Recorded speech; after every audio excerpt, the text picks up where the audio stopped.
Friends, ಬಿಸಿ expert YouTube ಚಾನಲ್ಗೆ ನಿಮಗೆಲ್ಲರಿಗೂ ಸ್ವಾಗತ.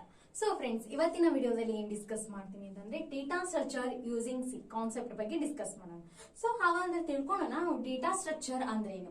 ಸೊ ಈ ಕಾನ್ಸೆಪ್ಟ್ ಅನ್ನು ನೀವು ಎಲ್ಲಿ ಕಲಿಬಹುದು ಅಂತಂದ್ರೆ ಬಿಸಿ ಸೆಕೆಂಡ್ ಸೆಮ್ ದಲ್ಲಿ ನೀವೇನ್ ಬಂದಿರ್ತೀರಿ BCA ಸ್ಟೂಡೆಂಟ್ಸ್.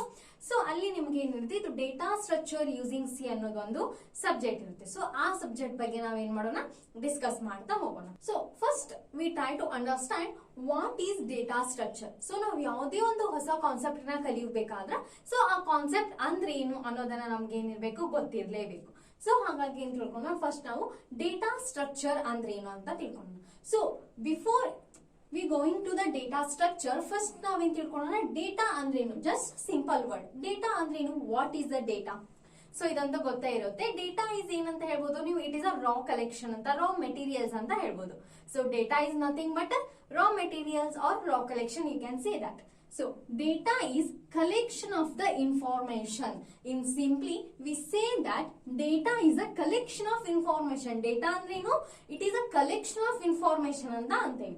ಸೊ ಹಾಗಂದ್ರೆ ಅದ್ರದ್ದೊಂದು ಡೆಫಿನೇಷನ್ ನ ನೋಡ್ಬೇಕು. ಸೊ ಸಿಂಪಲ್ ಆಗಿ ಹೇಳ್ಬಿಟ್ಟಿ, ಬಟ್ ಅದ್ರ ಡೆಫಿನೇಷನ್ ಏನಿದೆ.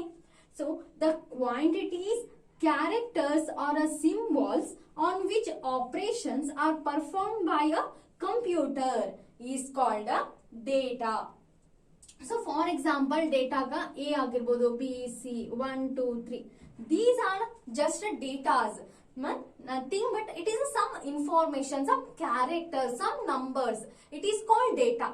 But when data become information, so ನಿಮ್ಗೆ ಏನ್ ಗೊತ್ತಾಯ್ತು ಇವಾಗ, ಡೇಟಾ ಅಂದ್ರೆ ಏನು ಅಂತ ಗೊತ್ತಾಯ್ತು. ಸೊ ಡೇಟಾ ಅಂದ್ರೆ ಏನು, it is a collection of the information ಅಂತೇಳಿ. ಸೊ ಫಾರ್ ಎಕ್ಸಾಂಪಲ್ ಯಾವ ರೀತಿ ಕ್ವಾಂಟಿಟೀಸ್ ಆಗಿರ್ಬೋದು, ಒಂದು ಆಪರೇಷನ್ ನ ಪರ್ಫಾರ್ಮ್ ಮಾಡ್ಲಿಕ್ಕೆ ಆಗಿರ್ಬೋದು, ಏನ್ ಯೂಸ್ ಮಾಡ್ತೀವಿ ನಾವು, ಡೇಟಾ ಅನ್ನ ಯೂಸ್ ಮಾಡ್ತೀವಿ. For better example, C is equals to A plus B ಅಂತ ಮಾಡಿದ್ವಿ. ಸೊ ಇಲ್ಲೇನು CAB ಇವು ಜಸ್ಟ್ ಏನು ಕ್ಯಾರೆಕ್ಟರ್ಸ್. ಸೊ ಇದಕ್ಕೆ ನಾವೇನಾದ್ರೂ ಒಂದು ಆಪರೇಷನ್ ನ ಪರ್ಫಾರ್ಮ್ ಮಾಡ ಅಂತೀವಿ. ಸೊ ಇಲ್ಲೇನಾಗ್ತೈತಿ, ಒಂದು ಇನ್ಫಾರ್ಮೇಶನ್ ನಮ್ಗೆ ಅಂಡರ್ಸ್ಟ್ಯಾಂಡ್ ಆಗಂತೈತಿ, ರೈಟ್.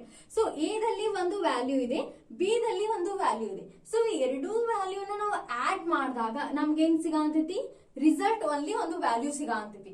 ಸೊ ಎರಡು ವೇರಿಯಬಲ್ಸ್ ಅನ್ನ ನಾವು ಆಡ್ ಮಾಡಿದಾಗ ಅದ್ರದ್ದು ಎಲ್ಲಿ ಸ್ಟೋರ್ ಆಗುತ್ತಾ, ಸಿ ಅನ್ನೋ ವೇರಿಯಬಲ್ ಅಲ್ಲಿ ಸ್ಟೋರ್ ಆಗಂತೈತಿ. ಸೊ ಇದು ಒಂದು ಇನ್ಫಾರ್ಮೇಶನ್ ಅಂತ ನಮ್ಗೆ ಒಂದು ಆಪರೇಷನ್ ನ ಪರ್ಫಾರ್ಮ್ ಮಾಡಿದಾಗ ಒಂದು ಇನ್ಫಾರ್ಮೇಶನ್ ಸಿಕ್ತು.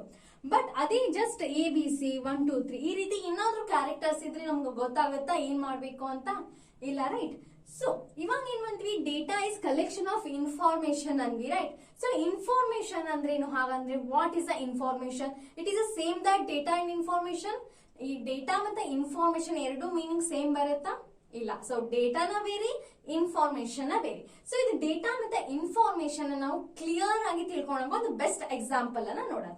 ಸೊ ಇವಾಗ ವೆನ್ ಡೇಟಾ ಬಿಕಮ್ಸ್ ಇನ್ಫಾರ್ಮೇಶನ್, ಯಾವಾಗ ಒಂದು ಡೇಟಾ ಇನ್ಫಾರ್ಮೇಶನ್ ಆಗಿ ಕನ್ವರ್ಟ್ ಆಗುತ್ತೆ. ನಾವು ಇಲ್ಲಿ ಬೆಟರ್ ಎಕ್ಸಾಂಪಲ್ ನೋಡ್ಬಿಟ್ವಿ. ಸೊ ಇನ್ನೊಂದು ನೋಡೋಣ. ಇಲ್ಲಿ ನಾನು ಒಂದು ಸೆಂಟೆನ್ಸ್ ಅನ್ನ ಬರೀತೀನಿ. ಸೊ ಅದನ್ನ ನೀವು ರೀಡ್ ಮಾಡ್ಬೇಕು.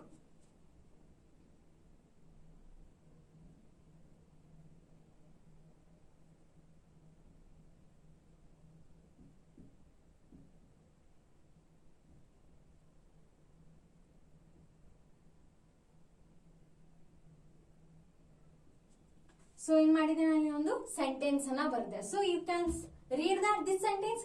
ನೀವು ನಾನು ಏನ್ ಬರ್ದೀನಿ ಅಂತ ಓದ್ಲಿಕ್ಕೆ ಸಾಧ್ಯನಾ? ನೋ. ಜಸ್ಟ್ ಇದೇನು ಬರೀ ಕ್ಯಾರೆಕ್ಟರ್ಸ್ ಏನ್ ಮಾಡಿವಿ ನಾವು ಇಲ್ಲಿ ಕಲೆಕ್ಟ್ ಮಾಡಿವಿ. ಯಾವುದೇ ರೀತಿಯ ಒಂದು ಆರ್ಡರ್ ಇಲ್ಲ, ನಮ್ಗೆ ಓದ್ಲಿಕ್ಕೂ ಕೂಡ ಬರ್ತಿಲ್ಲ. ಸೊ ಇಲ್ಲಿ ನೋಡಿ, ಒಂದು ಕ್ವಾಂಟಿಟಿ ಇಲ್ಲ, ಕ್ಯಾರೆಕ್ಟರ್ಸ್ ಇಲ್ಲ, ಜಸ್ಟ್ ಏನಂದ್ರೆ ಇವು ಕ್ಯಾರೆಕ್ಟರ್ಸ್ ಅದಾವ್. ನಾವು ಓದ್ಲಿಕ್ಕೆ ಬರತ್ತಾ ಇಲ್ಲ, ನಮ್ಗೆ ಅಂಡರ್ಸ್ಟ್ಯಾಂಡ್ ಆಗುತ್ತಾ ಇಲ್ಲ. ಸೊ ಇದೇ ಸೆಂಟೆನ್ಸ್ ಅನ್ನ ನಾವು ಜಸ್ಟ್ ರಿವರ್ಸ್ ಮಾಡಿ ಬರ್ದಾಗ ಏನಾಗುತ್ತೆ ನೋಡಿ, ಮೈ ನೇಮ್ ಈಸ್ ಕುಸು. ಸೊ ಈ ಸೆಂಟೆನ್ಸ್ ಅನ್ನ ನೀವು ಓದ್ಬಹುದು. ಸೊ ಇದಕ್ಕೆ ಇದ್ರಲ್ಲಿ ಏನೈತಿ, collection of the character information ಐತಿ. ನಾವೇನ್ ಮಾಡಂತೀವಿ, ಕ್ಯಾರೆಕ್ಟರ್ಸ್ ನ ಕಲೆಕ್ಟ್ ಮಾಡಿದಾಗ ಏನಾಗಂತೈತಿ, ಒಂದು ಸೆಂಟೆನ್ಸ್ ಫಾರ್ಮ್ ಆಗಂತೈತಿ. ಸೊ ಈ ಸೆಂಟೆನ್ಸ್ ಅನ್ನ ನೀವೇನ್ ಮಾಡ್ಬೋದು, ಓದ್ಬಹುದು. ಸೊ ಈ ರೀತಿ ಒಂದು ಕ್ಯಾರೆಕ್ಟರ್ ಇದ್ದಿದ್ದನ್ನ ನಾವು ಕಲೆಕ್ಟ್ ಮಾಡಿ ಒಂದು ಆರ್ಡರ್ ದಲ್ಲಿ ಏನ್ ಮಾಡ್ತೀವಿ, ಸೊ ಅದಕ್ಕೆ ಏನಂತ ಕರಿತೀವಿ, ಇನ್ಫಾರ್ಮೇಶನ್ ಅಂತ ಕರಿತೀವಿ. ಸೊ ಯಾವುದೇ ಒಂದು ಆರ್ಡರ್ ದಲ್ಲಿ ಇರುತ್ತೆ. ಸೊ ಆ ಆರ್ಡರ್ ಅನ್ನ ನಾವು ಕರೆಕ್ಟ್ ಆಗಿ ಅರೇಂಜ್ ಮಾಡ್ಲಿಕ್ಕೆ ಏನಂತ ಕರಿತೀವಿ ನಾವು, ಡೇಟಾನ ಇನ್ಫಾರ್ಮೇಶನ್ ಅಂತ ಕರಿತೀವಿ. ಸೊ ಇನ್ಫಾರ್ಮೇಶನ್ ಡೆಫಿನೇಷನ್ ನೋಡೋಣ.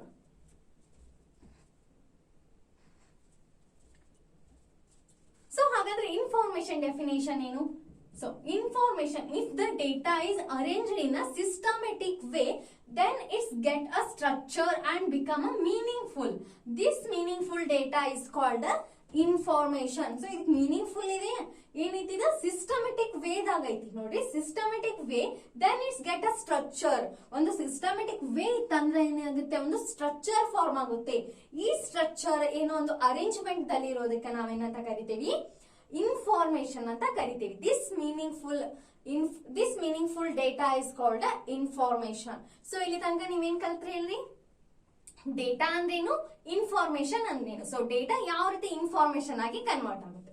ಸೊ ನೆಕ್ಸ್ಟ್ ನೋಡೋಣ, ನಮ್ದು main topic data structure. So data ಅಂದ್ರೆ ಗೊತ್ತಾಯ್ತು, ಸ್ಟ್ರಕ್ಚರ್ ಅಂದ್ರೇನು, ಒಂದು ಪರ್ಟಿಕ್ಯುಲರ್ ಫಾರ್ಮ್ಯಾಟ್, ಒಂದು ಆರ್ಡರಿಂಗ್ ಅಂತ ಹೇಳ್ಬೋದು. ಸೊ ಡೇಟಾ ಸ್ಟ್ರಕ್ಚರ್ ಅಂದ್ರೆ ಏನು ಅಂತ ನೋಡಿ. A data structure is a systematic way to organize the data so that it can be used efficiently. So data structure ಅಂದ್ರೇನು? So data structure using C ಅಂತ ಬರದೇನ ಇಲ್ಲಿ. ಇದಕ್ಕೆ ಹೇಳಿ ಡೇಟಾ ಸ್ಟ್ರಕ್ಚರ್ ಅನ್ನೋದೊಂದು ಲ್ಯಾಂಗ್ವೇಜ್ ಅಲ್ಲ. ಸೊ ಇದೇನು, ಡೇಟಾ ಸ್ಟ್ರಕ್ಚರ್ ಅನ್ನೋದು ಒಂದು ಲ್ಯಾಂಗ್ವೇಜ್ ಅಲ್ಲ. ಇದನ್ನ ನಾವು ಯಾವುದಕ್ಕಾದ್ರೂ ಲ್ಯಾಂಗ್ವೇಜಿಗೆ ಅಪ್ಲೈ ಮಾಡ್ಕೋಬಹುದು. ಸೊ ಡೇಟಾ ಸ್ಟ್ರಕ್ಚರಿಂಗ್ ಅಂದ್ರೇನು, ಒಂದು ಡೇಟಾ ನಾವು ಸಿಸ್ಟಮೆಟಿಕ್ ವೇ ಆಗಿ ಏನ್ ಮಾಡ್ಬೇಕು, ಆರ್ಗನೈಸ್ ಮಾಡ್ಬೇಕು. ಆರ್ಡರ್ ದಲ್ಲಿ ಏನ್ ಮಾಡ್ಬೇಕು, ನಾವು ಆರ್ಗನೈಸ್ ಮಾಡ್ಬೇಕು, ಒಂದು ಸಿಸ್ಟಮೆಟಿಕ್ ವೇ ಅನ್ನ ಅಪ್ಲೈ ಮಾಡ್ಬೇಕು. ಸೊ ಅದಕ್ಕೆ ನಾವೇನಂತ ಕರಿತೀವಿ, ಡೇಟಾ ಸ್ಟ್ರಕ್ಚರ್ ಅಂತ ಕರಿತೀವಿ. ಸೊ ನೀವು ಸಿ ದಲ್ಲಿ ಕೂಡ ಕೇಳಿರ್ಬೋದು, ಸ್ಟ್ರಕ್ಚರ್ ಬಗ್ಗೆ ನೋಡಿರ್ತೀರಿ. ಸೊ ಇಲ್ಲಿ ಏನೈತೆ ಅಂದ್ರೆ ಡೇಟಾ ಸ್ಟ್ರಕ್ಚರ್ ಯೂಸಿಂಗ್ ಸಿ.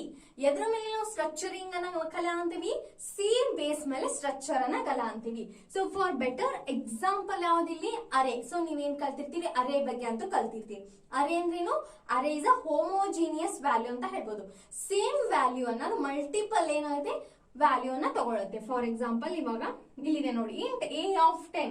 ನಾ ಏನ್ ಮಾಡ್ಬೋದು, ಒಂದು 10 ವ್ಯಾಲ್ಯೂಸ್ ಅನ್ನ ಸ್ಟೋರ್ ಮಾಡಬೇಕು ಯೂಸಿಂಗ್ ಅರೆ ಅಂತ ಅಂದ್ರೆ ಜಸ್ಟ್ ನಾವು ಒಂದೇ ವೇರಿಯಬಲ್ ನ ಡಿಕ್ಲೇರ್ ಮಾಡಿ ಅದ್ರ 10 ವ್ಯಾಲ್ಯೂ ನ ಸ್ಟೋರ್ ಮಾಡಬಹುದು. 100 ವ್ಯಾಲ್ಯೂಸ್ ಟುಗೆದರ್ ನಾವೇನ್ ಮಾಡ್ಬೋದು, ಅದು ಒಂದೇ ವೇರಿಯಬಲ್ ದಲ್ಲಿ ಸ್ಟೋರ್ ಮಾಡಬಹುದು. ಸೊ ಇಲ್ಲೇನು ಇಂಟ್ ಅನ್ನೋದೇನು, ಟೈಪ್, ಯಾವ ಟೈಪ್ ಇದೆ, ಯಾವ ಡೇಟಾ ಟೈಪ್ ಇದೆ. ಸೊ ಎ ಅಂದ್ರೇನು, ವೇರಿಯಬಲ್ ನೇಮ್ ಏನಾದ್ರೂ ಅಸೈನ್ ಮಾಡ್ಕೋಬಹುದು. ಸೊ ಇಲ್ಲಿ ಏನ್ ನೀವು ಮಿಡಲ್ ಕೊಟ್ಟಿರ್ತೀರಿ, ಸೈಜ್ 10, 100 ಅಷ್ಟು ವ್ಯಾಲ್ಯೂಸ್ ಏನಾಗುತ್ತೆ ಅದರಲ್ಲಿ ಸ್ಟೋರ್ ಆಗುತ್ತೆ. The data structure is not any programming language like C, C++, Java, Python etcetera. So ನಾ ಆಲ್ರೆಡಿ ಹೇಳಿದೆ, ಡೇಟಾ ಸ್ಟ್ರಕ್ಚರ್ ಏನು ಲ್ಯಾಂಗ್ವೇಜ್ ಅಲ್ಲ, ಇದು ಜಸ್ಟ್ ಅಲ್ಗೋರಿದಮ್. ನಾವು ಯಾವ್ದಾದ್ರು ಲ್ಯಾಂಗ್ವೇಜ್ ಏನ್ ಮಾಡ್ಬೋದು, ಅಪ್ಲೈ ಮಾಡ್ಬೋದು. ಸೊ ಇಲ್ಲಿ ನಾವೇನ್ ಮಾಡ ಅಂತೀವಿ, ಡೇಟಾ ಸ್ಟ್ರಕ್ಚರ್ ನ ಯಾವ ಲ್ಯಾಂಗ್ವೇಜ್ ಗೆ ಅಪ್ಲೈ ಮಾಡ ಅಂತೀವಿ, ಸಿ ಪ್ರೋಗ್ರಾಮಿಂಗ್ ಗೆ ಅಪ್ಲೈ ಮಾಡ್ತಾ ಇದೀವಿ. So next, why data structure is useful. So data structure ಎದಕ್ಕೆ ಅಷ್ಟು ಯೂಸ್ಫುಲ್ ಇದೆ?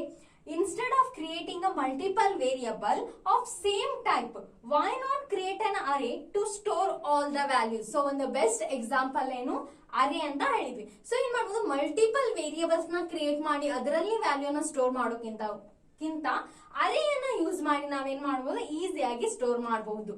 ಸೊ ಈ ಡೇಟಾ ಸ್ಟ್ರಕ್ಚರ್ ಯೂಸಿಂಗ್ ಸಿ ಅನ್ನೋ ಸಬ್ಜೆಕ್ಟ್ ದಲ್ಲಿ ನೀವೇನೇನ್ ಡಿಸ್ಕಸ್ ಮಾಡ್ತೀರಿ concept, first introduction to data structure ಬಗ್ಗೆ ನೋಡ್ತೀವಿ. ಅದರಲ್ಲಿ ಅರೇಸ್ ಆಗಿರ್ಬೋದು, ಅವೆಲ್ಲ ಸಬ್ ಕಾನ್ಸೆಪ್ಟ್ ಅನ್ನ ನೋಡೋಣ. ನೆಕ್ಸ್ಟ್ ಸರ್ಚಿಂಗ್ ಅಂಡ್ ಸಾರ್ಟಿಂಗ್ ಬಗ್ಗೆ ನೋಡ್ತೀವಿ. ಸೊ ನಾವು ಯಾವ ರೀತಿ ಅರೇನ ಸರ್ಚ್ ಮಾಡ್ತೀವಿ, ಯಾವ ರೀತಿ ಎಲಿಮೆಂಟ್ಸ್ ಅನ್ನ ಸಾರ್ಟ್ ಮಾಡ್ತೀವಿ ಅನ್ನೋದ್ರ ಬಗ್ಗೆ. ನೆಕ್ಸ್ಟ್ ಸ್ಟ್ಯಾಕ್ ಅಂಡ್ ಕ್ಯೂ ಬರುತ್ತೆ, ಅದ್ರ ನಂತರ linked list and tree. So ಈ ಕಾನ್ಸೆಪ್ಟ್ ಬಗ್ಗೆ ಏನ್ ಮಾಡ್ತೀವಿ, ನೆಕ್ಸ್ಟ್ ಬರುವಂತ ವಿಡಿಯೋಗಳಲ್ಲಿ ಡಿಸ್ಕಸ್ ಮಾಡ್ತಾ ಬರೋಣ. ಸೊ ಈ ವಿಡಿಯೋ ಇಷ್ಟ ಆದ್ರೆ ಖಂಡಿತವಾಗಿ ಲೈಕ್ ಮಾಡಿ, ಶೇರ್ ಮಾಡಿ ಮತ್ತು ಸಬ್ಸ್ಕ್ರೈಬ್ ಮಾಡಿ. Thank you for watching.